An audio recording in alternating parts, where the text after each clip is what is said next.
All right. Well, thank you, and certainly looking forward to go through that. And Patty, that actually sets us up really well for some of what I want to talk about tonight. So I think sending that love and the when we're talking about light and when we're talking about the influence that it can have on us, when we're the vibrations that come with that, both visual, light, but also some of it's not visual, but that there's no question about it that when we're talking about the frequency of love and everything else, that's really what drives the positive in our world. And yet we certainly see a lot of negative as well. And so we're gonna really talk quite a bit about that, but I'm gonna go ahead and share my screen really quick here. And Garrett, I didn't tell you the length of this call, silly me. It goes for an hour. Perfect. Have that time. So I'll make sure we have a few minutes at the end then, and I'll go through this fairly quickly, partially because I think a lot of what I'm going to talk about won't be new to most of the people in this group. And so I think I think we can kind of, talk about these things. But also I think, especially for those of you who are new, it's not going to be specific LifeWave type things as you might normally expect it, but certainly it will all relate to the LifeWave business and how you do business. But it comes back to a lot of things. And the first thing is talking about your why. And when we talk about the importance of your mindset and what is it that's going to help you to have the success mindset that's going to drive you into a position where you're having the success that is absolutely possible. It comes back to your why and how you see it. So your why, and if we were to define this, it is a purpose, it's a cause or a fundamental belief. It's the driving force behind all that you do. Now, some of what I'm going to share with you tonight, as far as these slides go, actually comes straight out of our new member webinar that I do on a monthly basis. And actually, Geraldo, our new regional sales manager for the east part of the US, was able to do last month, and he did a fantastic job. And what's great is we'll be able to hear from different people within the organization, sharing some ideas and thoughts of what kind of leads to that success. But when we talk about one of the fundamental principles of that is understanding your why. And when we take a look at what that why is, a lot of times it's important to understand what a why is not. And so when we're looking at this, it's not money. And a lot of people think, well, what is your why? I want to make a lot of money, or I want a new car. It's not money, it's not things, it's not even an action or a destination. And that can become a little bit confusing. But when we talk about your why, we're not talking about a goal, we're talking about your purpose. We're talking what's going to drive positive emotion in you.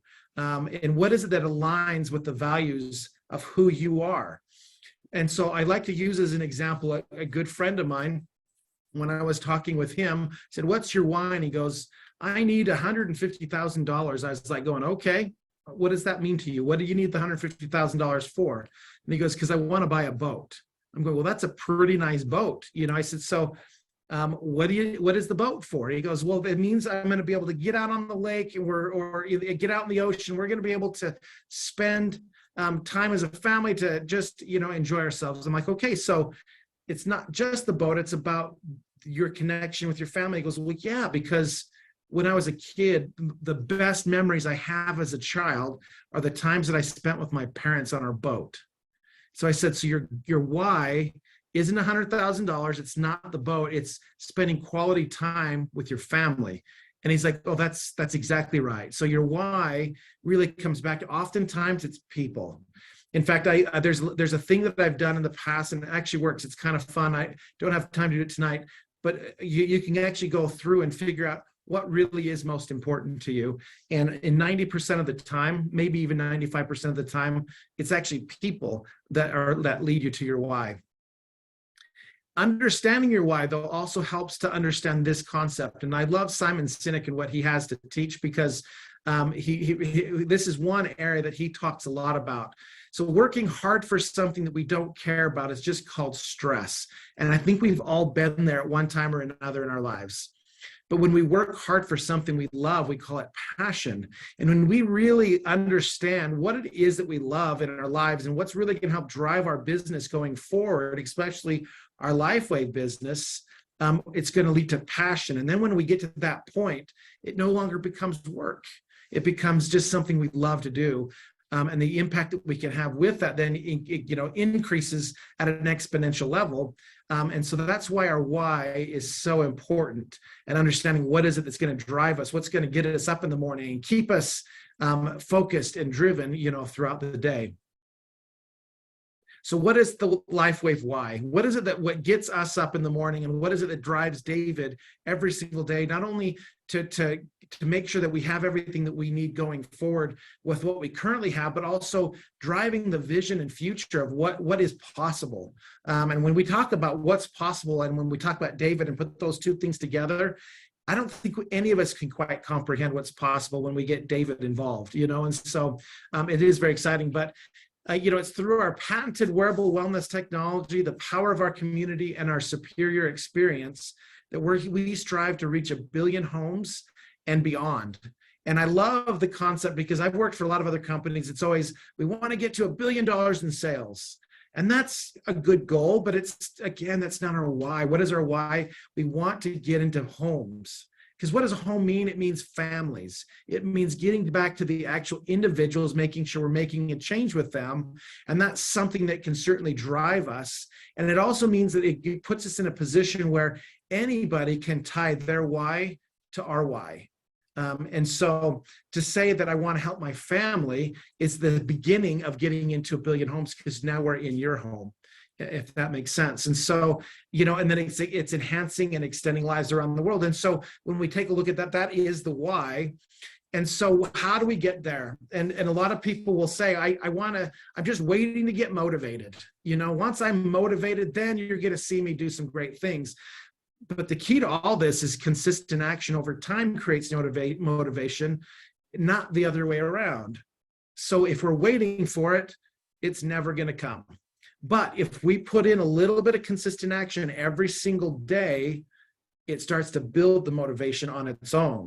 And so waiting for it to happen will never happen. But when we make those little actions that we know are necessary, a lot of times we call those income producing activities. When we do those on a consistent basis every day, that's what builds the motivation, not waiting for the motivation to start doing the income producing activities. I hope that makes sense, because it really is one of those things that will be the difference in being successful in this business and not. All right, so let's go to the next slide. So success is the sum of small efforts repeated day in and day out. Again, just going back to the idea that we do these little things every single day. And if we stick with them and we stay with them, then the chances for us to be able to reach the kind of success that we want is 100% possible. And it leads to this idea of a compound effect, that when we put in enough effort in to the small things every single day, the effect that will have on us over time can actually grow at an exponential level, but it doesn't happen up front. It means you have to put in a certain amount of time and effort before we start to really see that growth. And, when you look at anybody who's actually received any kind of growth in a really big way, we talk about, in my bio, it talks about seeing that hyper growth. The hyper growth doesn't just happen automatically, or it doesn't just happen overnight. It feels like it's overnight, but what drives it is the consistent effort over time. And then all of a sudden, we see this overnight success. And I can't remember who said it, but it was an actor that basically said, it took me 15 years of experience to become an overnight success. And that really is how it works. You put the time and effort in. Even the people we see coming into LifeWave that might see that like they're having, quick growth out of the gate and they're just doing amazing things. What's the difference? It's because they came to it with a certain amount of effort that they put in over time, to where now they've honed it so well that they can come in at that level, where others might be coming into it with no experiences. So you have to kind of stay consistent over time, and then you will see that consistent and that compound effect, which happens, and very exciting things happen when we get to that level. But what does it come back to? Consistency. And one of my favorite quotes, and I always say this, but I can never remember who actually said it, and that is, if I've taught you nothing else tonight, if I didn't teach you consistency, then everything else I taught you was useless. or ineffectual, because consistency is what drives all success. So step by step, day by day, your choices will shape your actions until they become habits where practice makes them permanent.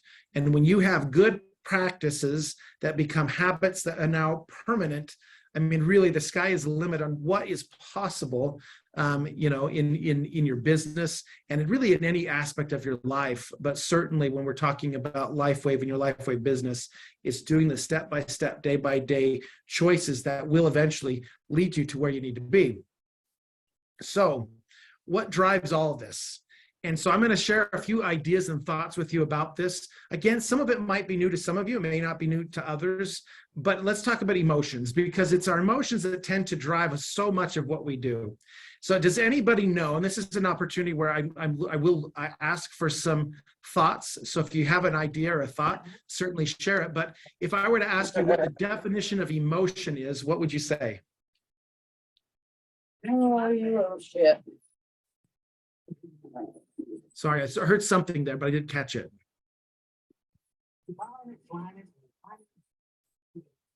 Okay, nobody knows what the definition of emotion is. And even if you had the actual definition out of the dictionary, it probably wouldn't be what I'm looking for. So that's okay. So what is emotion? Emotion basically is energy in motion. So when we take a look and understanding how do we make some changes and some issues, and kind of shift our mindset a little bit more, is understanding what really is driving everything. And our energy, your emotion drives your energy and it puts things into motion. Understanding that as well is going to be so key to understanding on whether you're getting the success you want versus not getting the success you want, because all emotion leads us towards what we want. It leads us towards what that emotion is. If it's a positive emotion, and Rovell, that's what I was talking about a minute ago when you're talking about that emotion of love. When we're putting love out to the universe, it's the most powerful, most impacting emotion that we have. And it certainly is putting energy in motion, which then leads people to start doing things that's going to align up to what it is that we want. So when we're sending love towards Health Canada, it means that it's more likely they're going to behave in the way that we want them to, versus if we're sending all kinds of hatred towards them, it's probably going to be the opposite, right? And so it really does have an impact. And it leads to what we call the tear cycle, which is our thoughts will lead to our emotions. And so usually an emotion is triggered by a thought that we have, or something happens. So look, I'll give you an example. What happens when you're driving down the road and you see a police car on the side of the road? Immediately it leads to the thought, you see it. And what emotion do you get from that? Usually a little bit of panic at first. You quickly look to see how fast you're going, and you say, oh, okay, I'm either going too fast or not fast enough. And then you will either adjust as needed, or you'll continue on. Now, depending on what that emotion is, it leads to an action. And that action, of course, if it's a police car, the action is going to lead us to either slow down if we were going too fast, but oftentimes without even thinking about it, we'll hit our brakes, And so some of these emotions and these thoughts are so ingrained in us that it leads to that. But those actions then lead to results, which then lead to back into thoughts, and it just creates this cycle. In order for us to be able to get the results that we want, it goes back to the thoughts that we have, which lead to the emotions, which then lead to the actions, and it just creates this cycle.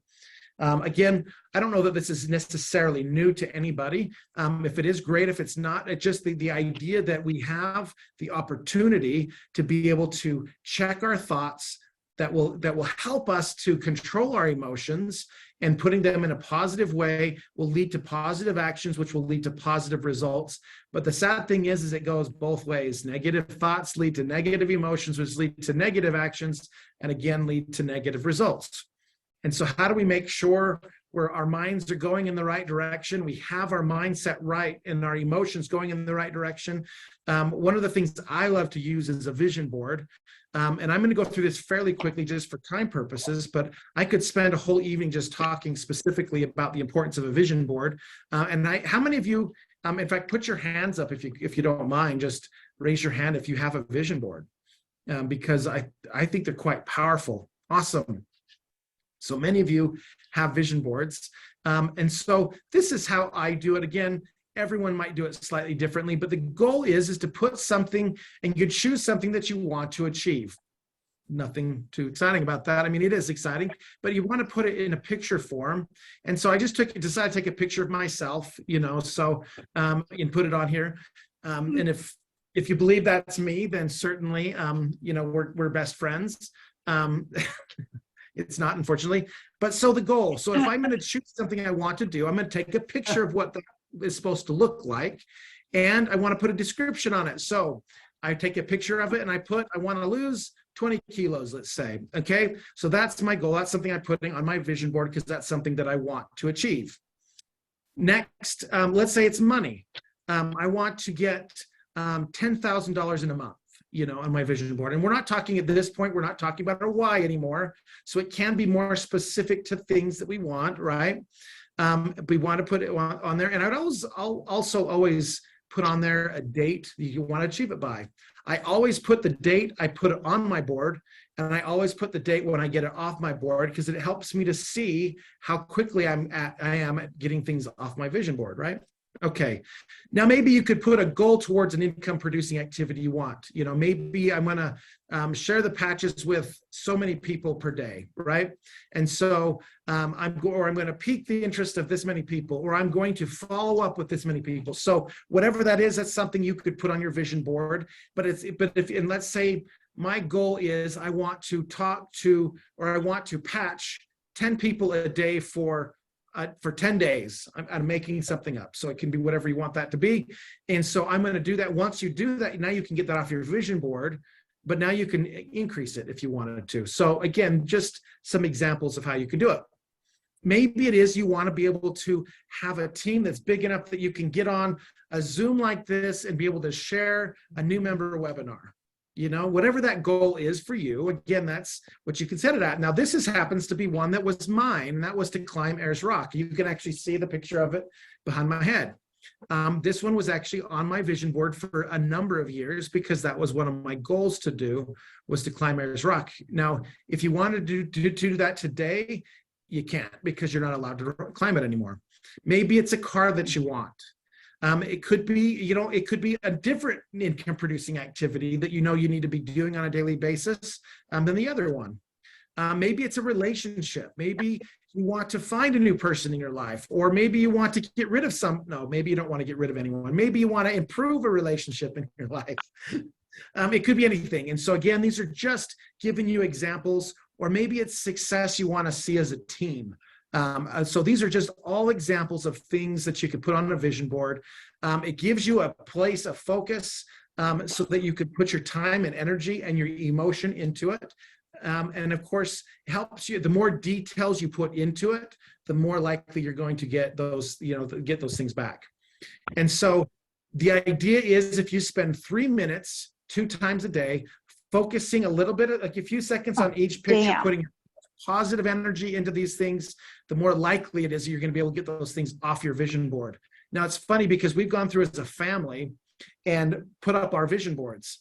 And I noticed that one morning I went in, and on the vision board that was in my bedroom had a picture. A few of them were taken off and a few pictures were put in their place. And I thought, wait a second, what's going on here? Someone's messing with my vision board.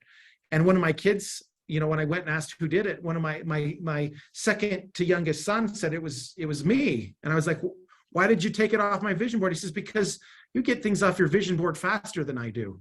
So I hoped if I put my things on your vision board, I'd get them quicker. I don't think it quite works like that, but I get the concept, right? The more the effort you put into something like this, the more likely you're going to actually be able to, things will fall into place, thoughts will come to you. And even while you're looking at this, a vision board, thoughts will come to you about those things. Now, you'll also find that you'll go from one picture thinking, oh, I'm really excited about this. And then you go to the next picture, and all of a sudden that feeling comes to you like, I'm never going to get that.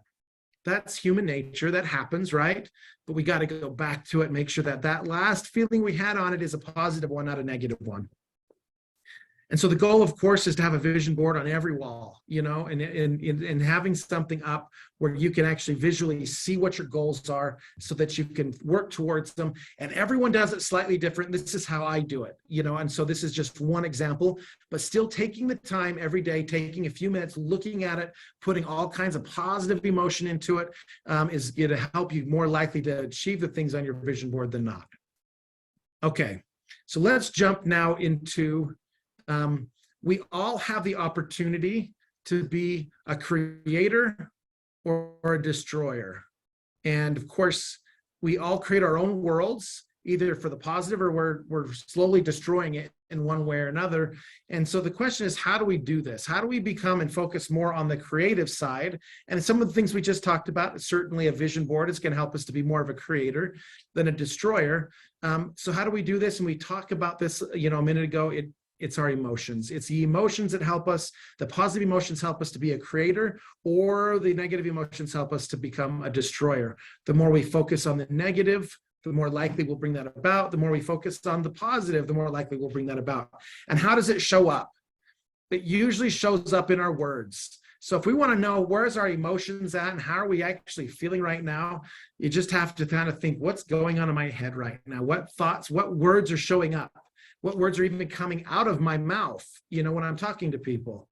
And so our words show up as external, meaning things that we'll actually say, but more times than not, the words that we have that are either helping us to become a creator or a destroyer are what happens internally in our own heads.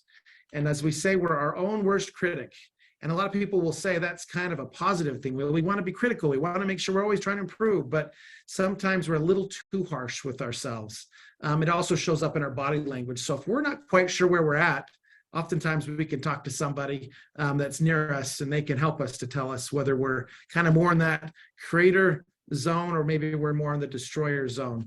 But so understanding our words and the impact that our words have on us certainly make a difference in the way what kind of impact these things will have on us. The more we can control the internal, they'd be more likely to help us control the external. And so as you think of that, when we're talking about the importance of mindset, it's using words that are going to help us to create what we want versus, destroying what we want. And certainly we don't want to be the destroyer in any way, shape, or form. So in order for us to get what we want, we need to understand this concept of a buffer zone. And this is actually a thought process that I learned from one of my mentors. His name is Kirk Duncan. And I'll go through this quickly because I know we're just coming up to 6:30. But the idea is when we put a positive thought out there and something we're working towards, we put it up on our vision board, we're saying good positive things, it doesn't come immediately because we have this buffer zone that's going to prevent it to come through unless we are consistent enough with it. That whole concept, even around that what would you call it?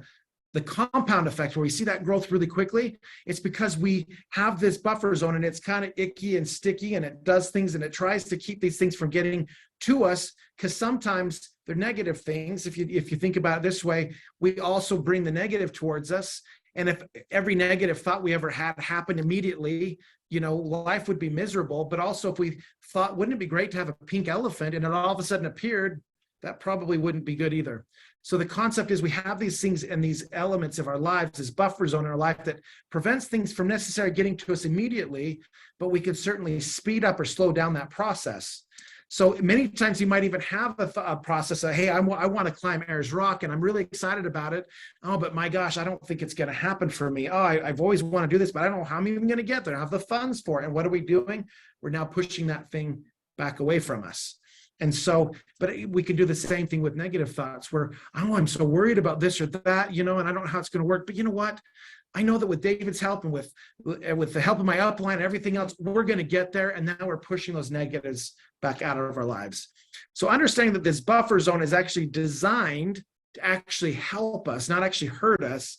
But it also means that as we understand this and as we work towards it, we can actually shrink our buffer zone, but also make what bulletproof, if that makes sense.